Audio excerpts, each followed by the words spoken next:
¿Y si te digo que hay coches con etiqueta cero que contaminan más que coches con etiquetas A o B? ¿Y si te dijese que tienes riesgo de perder tu etiqueta cero? Pues es así. Hoy en Garaje Hermético vamos a desmontar mitos, tópicos y leyendas urbanas. Y lo vamos a hacer como más nos gusta, con datos y cifras. Es un vídeo tan particular que no tiene conclusión, tiene veredicto. Y con pizarra hermética. Y te va a sorprender. Bienvenidos a Garaje Hermético. Ciérrate con nosotros.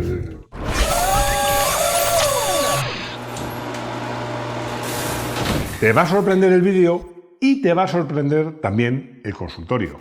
Yo, que tú, no me lo perdería. Este es un tema de los que generan debate, polémica, despiertan pasiones y al mismo tiempo está sumido en una niebla y está lleno de medias verdades. La pregunta es muy clara. ¿Qué coche contamina más a lo largo de toda su vida? Y, además, ¿cómo afecta cada tipo de coche a tu bolsillo? Para hacer bien este análisis y para que lo entiendas bien, hay que tener en cuenta tres premisas iniciales. Primera, la vida media de un coche que vamos a estimar en 10 años. 10 años sería un buen objetivo para tener coches, un parque de coches, hablo de la vida media del parque, razonablemente joven. Para que os hagáis una idea, la edad media de los coches en Europa, en la Unión Europea, es de 12 años y medio, pero en España esa vida media se acerca a los 15 años, un poquito más de 14 años y medio. Así que 10 años está bien y sería un buen objetivo.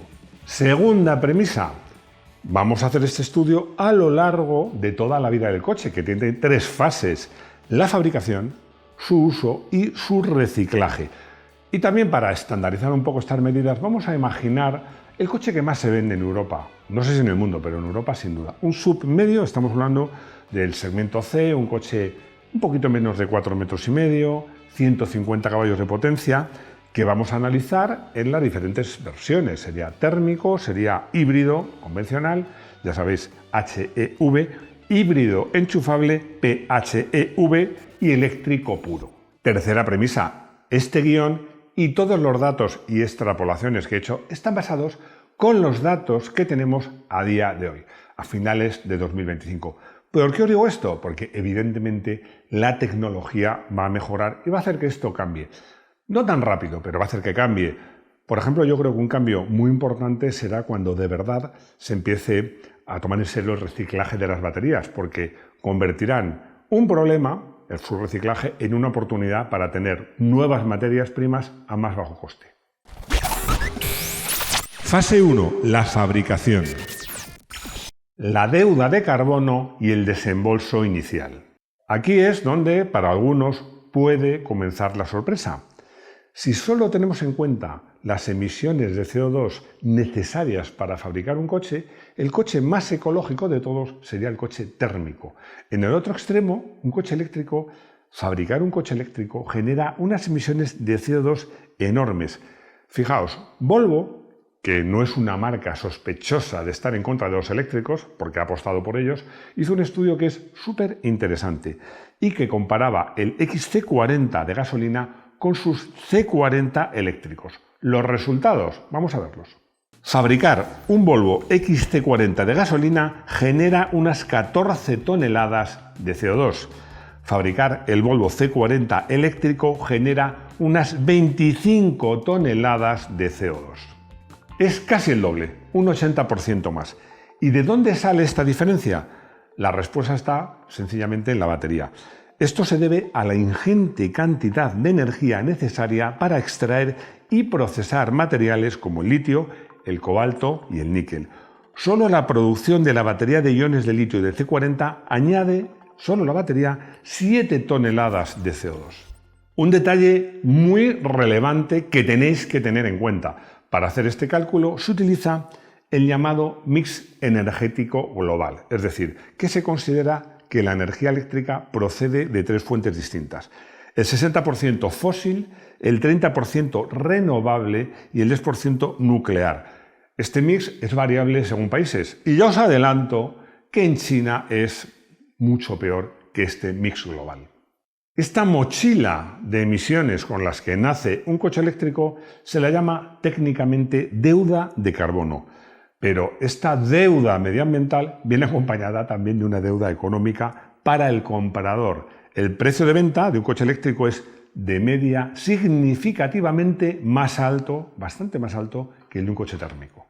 Así que en el concesionario, el ranking de coches no solo más asequibles, sino además menos contaminante, como os digo, antes de usar el coche, puesto en el concesionario, sería menos contaminante el gasolina, el térmico, segundo el híbrido convencional, tercero el híbrido enchufable y por último el eléctrico. Pero claro, los coches se compran evidentemente para usarlos. Y aquí es donde la historia se complica, y se complica mucho. No es fácil encontrar buenas unidades de coches usados con un buen precio. Por eso nos hemos aliado con Ruteo, una nueva plataforma que agrupa ofertas muy interesantes de distintos concesionarios. En Garaje Hermético nos hemos puesto manos a la obra y hemos hecho una selección de los modelos que nos parecen más interesantes. Los tenéis todos en nuestra web. Además, este mes hemos montado una lista específica de coches para viajar. Hay un poco de todo, pero hemos intentado incluir coches con los que no nos importaría hacer unos cuantos viajes largos. Si queréis echarle un ojo a los coches que hemos elegido, solo tenéis que entrar en garajehermético.com/ruteo, tenéis el enlace destacado en portada o directamente en el link que os dejamos en la descripción. Fase 2. Uso a 10 años. La verdad que no nos cuentan y el factor riesgo. Como hemos dicho, para esta simulación vamos a considerar que tenemos el coche 10 años. Y que hacemos 15.000 kilómetros al año. Es un poco más de la media de kilómetros que se hace en España. Es decir, 10 años y 150.000 kilómetros. A nivel medioambiental, un coche eléctrico durante su uso no emite nada por el tubo de escape. Eso no quiere decir que no contamine, porque hay que producir esa corriente eléctrica. Por tanto, su contaminación depende del citado mix energético. En Europa, con el mix energético que os he comentado, un coche como el que hemos descrito emite 50 gramos de CO2 por kilómetro, más o menos. Y el de gasolina en torno a los 166 gramos por kilómetro, es decir, un poquito más de 3 veces más. Una diferencia abismal. El eléctrico comienza a pagar su deuda de carbono. Pero, ¿y en nuestro bolsillo? Aquí parece que el eléctrico se puede tomar la revancha, pero hay que ver lo que yo llamaría la letra pequeña. Coste de combustible. Esta es la gran baza del coche eléctrico. Vamos a imaginar que recorremos 100 kilómetros, que es una media estándar, con un coche de gasolina que nos gasta más o menos 7 litros a los 100 y que pagamos el litro de gasolina a 1,45 euros. Es decir, nos cuesta 10,15 euros.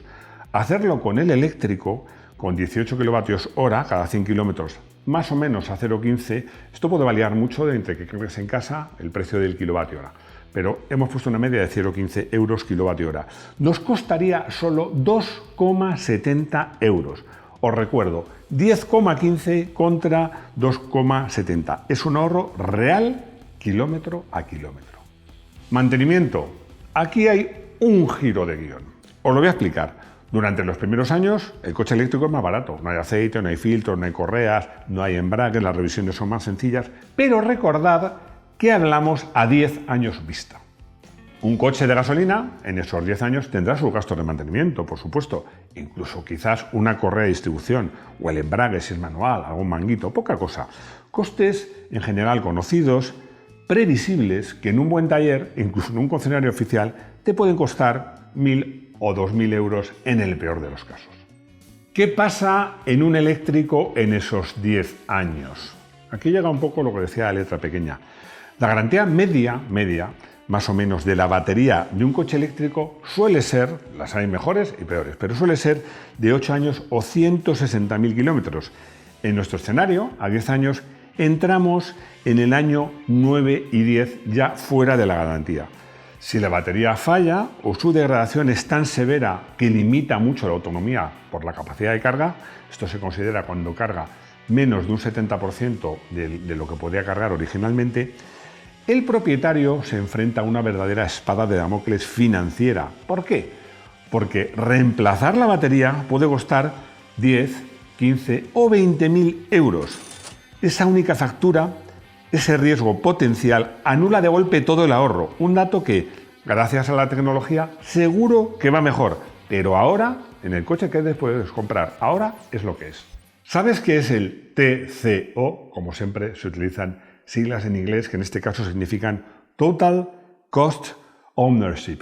Vamos, en español, en el idioma de Cervantes, coste total de la propiedad. Un coche de gasolina 10 años y 150.000 kilómetros tiene un valor de mercado claro y establecido. Es una tecnología conocida y con un mantenimiento prácticamente predecible. Ahora intenta vender tu coche eléctrico con 10 años, con la batería tocadita y fuera de garantía. ¿Quién asume ese riesgo? El mercado de segunda mano, penaliza brutalmente esa incertidumbre. El valor de reventa se desploma porque el comprador no sabe si va a comprar un coche que le va a costar lo que sea y que luego va a tener que cambiar en breve la batería, que le puede costar más que el coche. Es una patata caliente porque, insisto, es una reparación que puede costar entre 10.000, según el coche, 10.000 y 20.000 euros, pero con que sean 15.000 es dramática. En esa fase, a 10 años, el ranking económico, incluyendo ese riesgo, cambia. Primero, estaría el coche de gasolina, mantenimiento predecible, costes conocidos y un valor de venta estable. En segundo lugar, el híbrido convencional, muy fiable, aunque ya añade la complejidad de dos sistemas. El tercero, el híbrido enchufable, casi os diría que la peor combinación, porque tiene complejidad mecánica y una batería que, aunque es pequeña, también es cara y también puede fallar. Y por último, el eléctrico, barato, más barato de usar en el día a día, pero con un riesgo financiero que es muy caro, muy poco asumible a partir de que acabe la garantía. Hemos puesto en el año 8. Fase 3, el reciclaje. Realidad futura o promesa madura. El final de la vida de un coche térmico es un proceso muy conocido, muy estandarizado. De un coche térmico convencional se puede reciclar en torno al 95% de su peso, de su masa, de sus piezas. Es un proceso maduro, eficiente, que funciona a gran escala desde hace décadas. En el coche eléctrico volvemos al problema de la batería. Se nos vende esa idea de la minería urbana, lo que os he dicho, el reciclaje y que puedes conseguir rescatar parte de las materias primas, pero realmente esa recuperación del 95% de los materiales valiosos hoy día no es cierto. Hoy día la realidad es que el reciclaje de baterías de litio es un proceso logístico y químicamente complejo, caro y que además no es un estándar ni se realiza a la escala necesaria.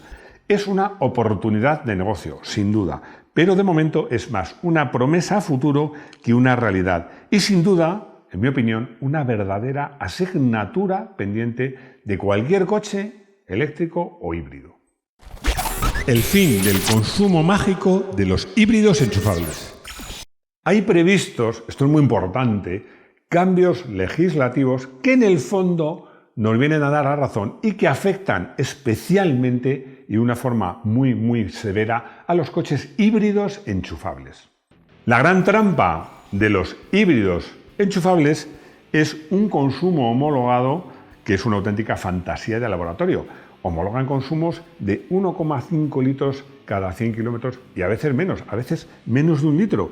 Es un consumo que solo se cumpliría si el usuario hace una conducción suavísima y lo carga cada día y, por supuesto, no hace viajes largos. En el mundo real, sus emisiones se disparan y la Unión Europea ha dicho, se acabó el juego. Por eso, desde este mismo año 2024 y de forma mucho más estricta a partir de 2025, la Unión Europea cambia la forma de medir el consumo, el famoso ciclo WLTP, para los híbridos enchufables. Os voy a decir un concepto clave para entender este cambio de normativa, que se llama factor de utilidad, Utility Factor.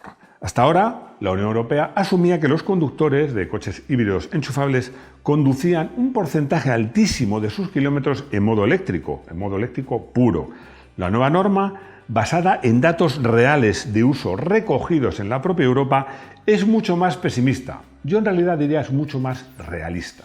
La consecuencia directa, ¿cuál va a ser? Que los consumos homologados de estos coches y sus cifras de emisiones de CO2 se van a multiplicar. Para que os hagáis una idea, un coche que hoy día homologa unos 30 gramos kilómetro de CO2, pasaría a homologar entre 100 y 120 gramos por kilómetro, entre 3 y 4 veces más. ¿Cómo afecta esto al comprador? Que al final es lo que más nos interesa. Muy sencillo. Primero, adiós a las ayudas a la compra.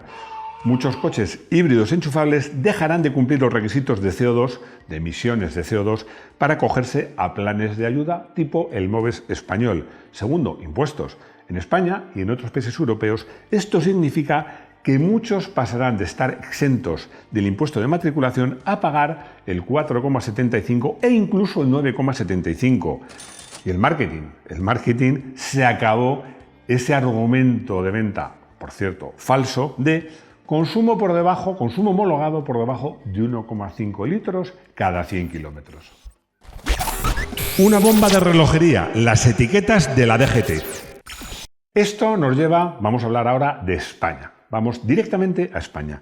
El actual sistema de etiquetas de la DGT, como hemos dicho 1000 veces, está muy mal hecho y es un coladero, por cierto, trata muy injustamente a las motos. Tenemos coches mild hybrid, MHEV, de 300 caballos o más con etiqueta Eco y a coches híbridos enchufables con apenas 41 kilómetros de autonomía con etiquetas 0. La DGT y el Ministerio de Transición Ecológica van a cambiar las reglas del juego y pueden afectarte a ti y a muchos. ¿Qué se espera? A ver, voy a ser sincero.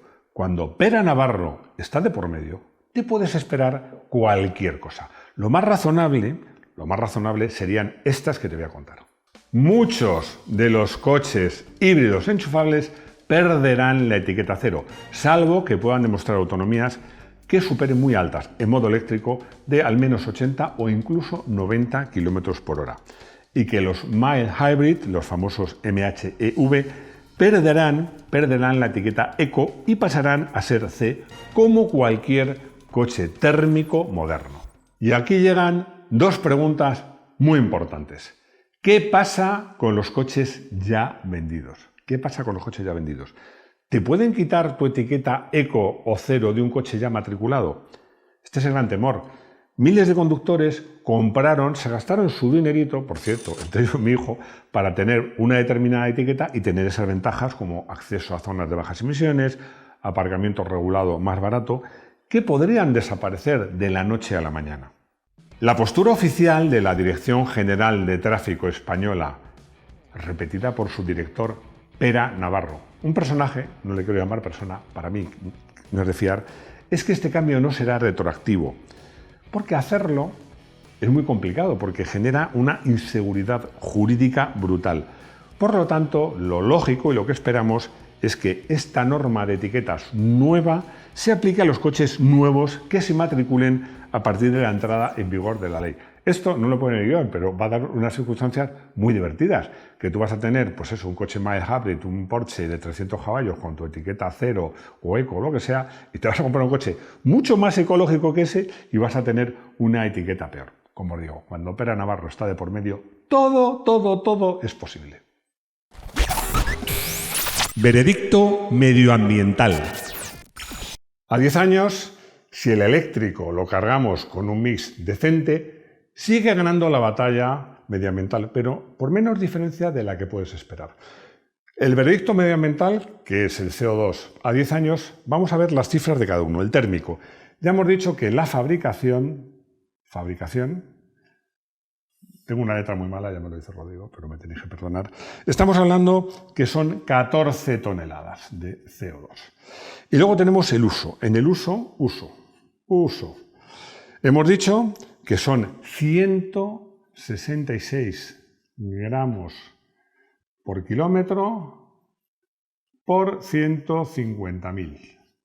Eso nos da un total, que lo tengo apuntado, de 24,9 toneladas. Nos vamos a 38,9 toneladas. Ahora vamos con el eléctrico, la fabricación. Aquí es la fabricación pincha, porque estamos hablando solo la fabricación 25 toneladas. Pero en el uso, hemos hablado antes que eran 50 gramos por kilómetro por 150.000 kilómetros es 7,5. La suma, 32,5 toneladas. Como veis, el eléctrico gana la partida, pero no como podéis suponer por una diferencia bestial. Aquí no hemos metido reciclaje porque es bastante complicado, pero ya sabéis, la fabricación y el uso, el eléctrico es más ecológico, pero por una diferencia de apenas un 15-20%. Así que el ranking medioambiental de menos a más contaminante, ya sabéis, 10 años, 150 kilómetros, sería el eléctrico, que emite 32,5 toneladas, ojo, de CO2. Ojo, insisto, en el mix, que depende mucho del mix. El híbrido convencional estaría pues más o menos por ahí, un poquito peor. El de gasolina en 39 toneladas. Y aquí salta la sorpresa, que es el híbrido enchufable. Porque si no se hace un uso adecuado, es decir, si un híbrido enchufable no lo cargamos, cuesta fabricarlo y se emite en casi tantas toneladas de CO2 como un eléctrico y emite casi tantas toneladas en su uso como uno térmico. Con lo cual, en este veredicto medioambiental, si no se hace un uso adecuado de un híbrido enchufable, es el peor. Veredicto económico. Como es el veredicto económico, vamos a hablar de dinero. No podemos dar una cifra exacta del famoso TCO o coste total de propiedad. ¿Por qué? Porque el riesgo es una variable clave, pero desconocida. El ranking se basa en la previsibilidad y seguridad financiera a 10 años. Gasolina. Primero, el más predecible. Coste de compra menor y mantenimiento conocido sin riesgo de esa factura bomba. Híbrido convencional, segundo lugar. Muy fiable, costes conocidos, pero ligeramente más complejo. Tercer puesto, híbrido enchufable. Doble riesgo, tiene motor térmico más batería, con un futuro legal y fiscal incierto. Y cuarto, eléctrico, el más arriesgado. Ahorro diario anulado por el riesgo de un fallo de la batería fuera de garantía y un desplome de su valor de reventa. Al final voy a hacer una conclusión, aunque dijese que no. ¿Cuál sería?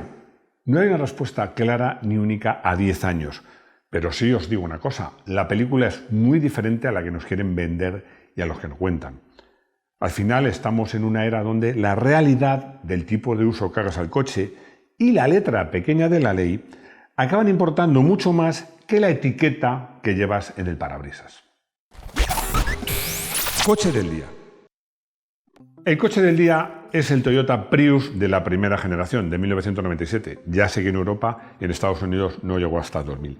No es el más rápido, no es el más bonito, pero es el coche que lo cambió todo. Fue el primer híbrido producido en masa y demostró al mundo que la eficiencia y la reducción de emisiones eran posibles sin sacrificar la practicidad.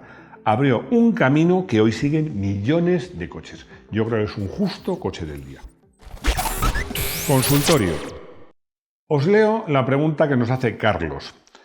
Nos dice que hace 10.000 kilómetros al año o menos, casi todos o todos por ciudad, y la pregunta es si realmente le compensa un coche eléctrico económicamente. La respuesta te va a sorprender. Con ese kilometraje tan bajo, un eléctrico es probablemente la peor opción, si tienes en cuenta la inversión, el consumo y el precio de reventa. ¿Por qué? Porque no vas a amortizar el mayor coste con kilómetros, porque hace pocos kilómetros. Y en cambio, cuando vayas a vender el coche, tu batería estará fuera de garantía con el riesgo de que haya que cambiarla o de que el precio se desplome. Yo creo que para el uso que tú dices, lo más sensato sería un híbrido. Y además, un híbrido convencional. O incluso un buen coche de gasolina moderno, pequeñito, con unos buenos consumos homologados. Laura, a mi modo de ver, pone el dedo en la llaga porque habla de las ayudas a la compra y nos pregunta, ¿realmente cambia la ecuación económica a favor del eléctrico? La respuesta es que sí y no. ¿Por qué? Las ayudas reducen el precio de la compra, pero no eliminan el problema de fondo a 10 años, que es el valor de reventa y el riesgo que tiene la batería fuera de garantía. Una ayuda es un descuento a la entrada al mundo del coche eléctrico, pero no te va a salvar de la factura de salida, que sería ese hipotético cambio de batería o ese desplome del valor del coche cuando el coche tenga 10 años. Para acabar este vídeo os diría que hemos hecho este ejercicio a 10 años. Si lo vas a tener en el coche 4 años, todo esto cambia. Ya vosotros mismos sabréis hacer vuestros propios números. Y a lo mejor, pues esto, Laura que decía, Carlos que decía que un coche eléctrico, si lo va a cambiar a los 4 años, a lo mejor sí le compensa. Bueno, espero que haya quedado claro. Yo quería contaros sobre todo que no nos cuentan la verdad, o al menos toda la verdad. Nos venden cosas que no son reales. Por eso quería poner en claro todo este asunto, porque al final, como os digo, es que no es oro todo lo que reluce, como diría mi abuela. Espero que os haya gustado el vídeo, que os haya quedado todo claro. Ya sabéis que si no, tenemos un consultorio y ya sabéis que lo más importante para mí es que os suscribáis, vuestros comentarios, vuestros likes, que compartáis el vídeo y sobre todo, si os hacéis miembros y nos ayudáis, pues mejoraremos este canal. Y sobre todo, que espero veros aquí de nuevo, en nuestro garaje hermético. Hasta pronto.